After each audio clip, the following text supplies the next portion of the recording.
মা ছাড়া সেভাবে কেউ কখনো বুঝলই না রাগ, জেদ, অভিমান।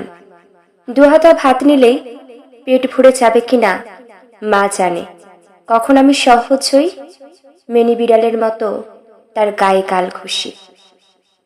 মা জানে রাতের গাঢ় ঘুম নেই আমার আগের মতো।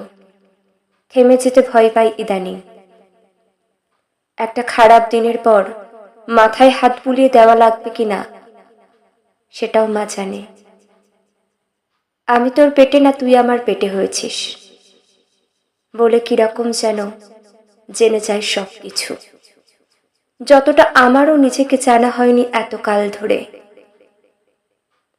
কোথাও একটা পড়েছিলাম, ঈশ্বর পৃথিবীর সমস্ত জায়গায় একসাথে থাকতে পারবে না বলে তাই তিনি মাকে পাঠিয়েছেন।